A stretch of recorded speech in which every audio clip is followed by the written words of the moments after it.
जय गुरुदेव। नाम प्रभु का। परम संत बाबा जय गुरुदेव जी महाराज द्वारा किए गए भविष्यवाणी को आज मैं आप लोगों को सुनाने जा रहे हैं। अभी तक आप लोग चैनल को सब्सक्राइब नहीं किए हैं तो चैनल को सब्सक्राइब कर लीजिए और वीडियो को लाइक शेयर करिए। इस जय गुरुदेव अमरवाणी चैनल पर गुरु महाराज की सभी अमरवाणी अमृत वाणी सुनाया जाता है, इसलिए इस चैनल को सब्सक्राइब कर लीजिए।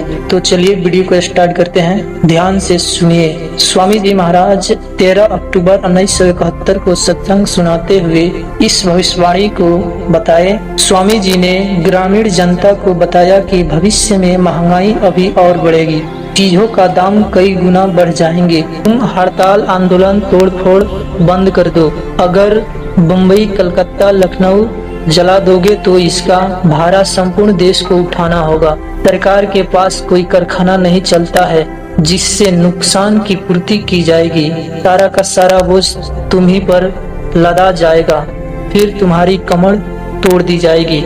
बाबा जी ने बताया कि भविष्य में भयंकर महामारी, भूखमरी, अनावृष्टि और बीमारियां आएगी। लोग खड़े रहेंगे और एक एक गिर कर दम तोड़ देंगे। भारत के इस तपोभूमि पुण्य भूमि पर जन्म लेकर अनाचार, अत्याचार, धोखाधड़ी, बदनीयती भरपेट करते हो और अंडा, मांस, मछली, शराब, ताड़ी, गंजा, भांग, चरस पीते खाते हो। इन्हें तुरंत छोड़ दो वरना विश्व में होने वाली महामारी के शिकार हो जाओगे। विदेशी खान पान, पहनावा, चाल चलन छोड़ो और शाकाहारी सदाचारी नीतियों को अपना लो। शुद्ध भारतीयता के आचरण में आ जाओ। समय बहुत ही भयंकर होता जा रहा है, परेशानियां बढ़ेगी, चाहे वह आपसी कारणों से हो, राजनीतिक कारणों से हो, कुदरती कारणों से हो, जिसके अंतर्गत बीमारी, भूकंप, अतिवृष्टि, अनावृष्टि, अकाल, हर प्रकार की विनाश लीला संभव है। क्यों है इसके कारण जानिए। हमने उनका आह्वान किया जिसको सब कुछ मिल रहा है वह भी हाय कर रहा है, जो नहीं पा रहा है वह तो हाय कर ही रहा है। हमने अपनी नियति संकीर्ण कर ली। नियति की खराबी से 50% परेशानियां हैं। धोखा, छल,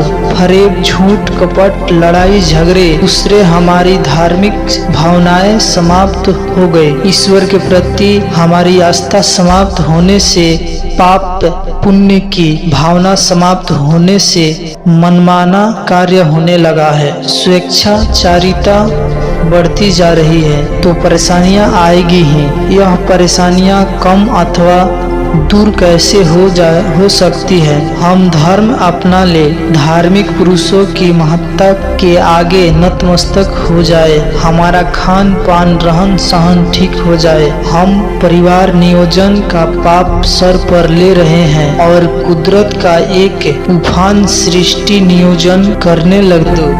अगर बम्बई कलकत्ता लखनऊ जला दोगे तो इसका भारा संपूर्ण देश को उठाना होगा। सरकार के पास कोई कारखाना नहीं चलता है जिससे नुकसान की पूर्ति की जाएगी। सारा का सारा बोझ तुम ही पर लादा जाएगा, फिर तुम्हारी कमर तोड़ दी जाएगी। 1971 में स्वामी जी यहाँ बताया कि वक्त जरूर बदलेगा।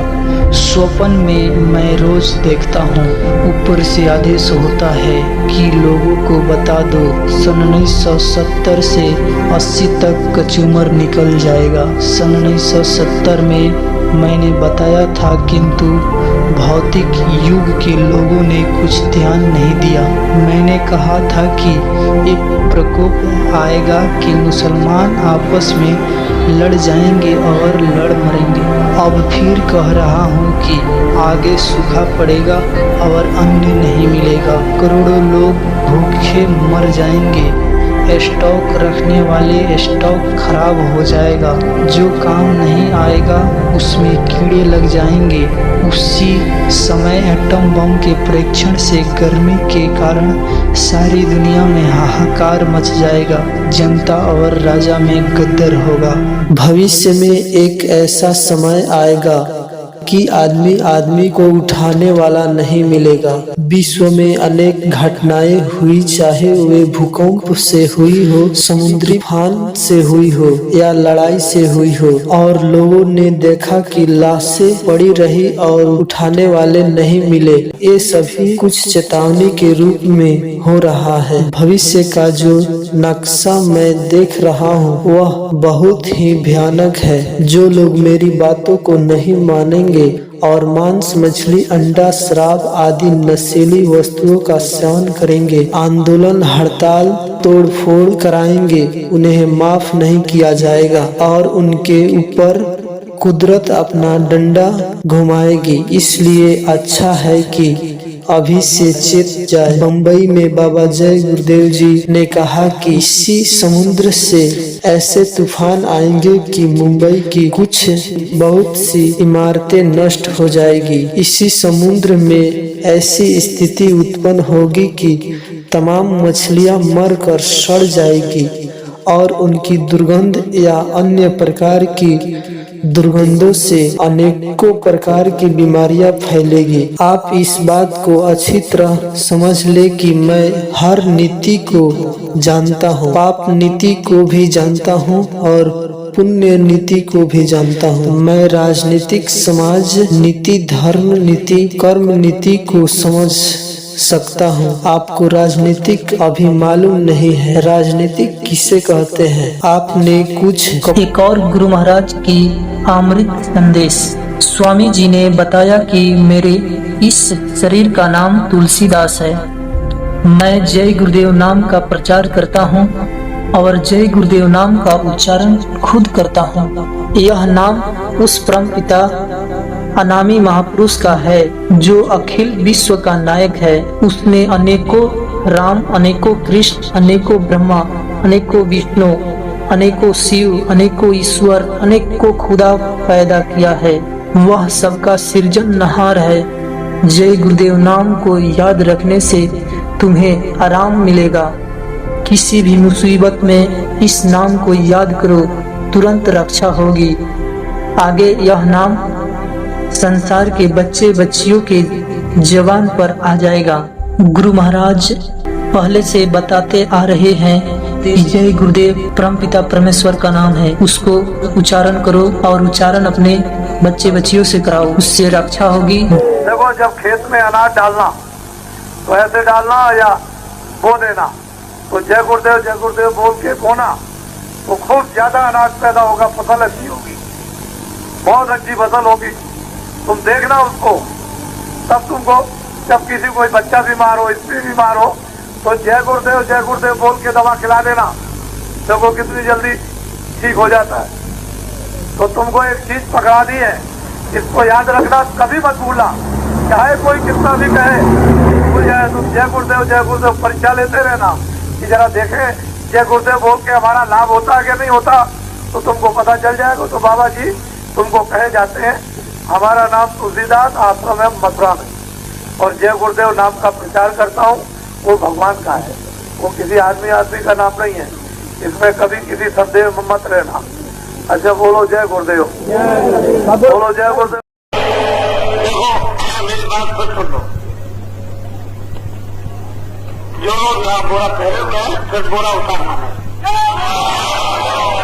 समझ लो। हमको आप ये समझते हो कि बाबा जी खुश हो जाएंगे और बाबा जी के आंखों के सामने से हट जाएंगे तो बाबा जी अंधे हो जाएंगे और हम वहां कपड़ा पहन लेंगे, इससे बाबा जी खुश होने वाले नहीं। न मालिक खुश होगा, न बाबा जी खुश होंगे। मोटी बात को समझ लो अच्छी तरह से। यहाँ तुमने हमको दिखाने के लिए, लोगों को दिखाने के लिए पहन लिया तो वहां पहने रहना। अब अगर वहां कोई कपड़ा उतारता हो पहनने वाला, वहां वो कपड़े से भेद करता हो, तो इसका एक किलो के साथ बिल्कुल मत करना। ये मैं तुमको बता देता हूँ, ये कसौटी है। कलयुग जाएगा और सतयुग आएगा। अभी कलयुग नहीं गया, अभी सतयुग नहीं आया। जब कलयुग में कलयुग चला जाएगा और कलयुग में सतयुग आ जाएगा, तो ये देवियां भी नाक में सोना पहनेंगी, ये यहाँ भी सोना पहनेंगी, गले में भी, और हाथ में भी सोना पहनेंगी, ये गांव में रहेंगे तो सोना पहनने को मिलेगा, इसको कहते हैं सतयुग।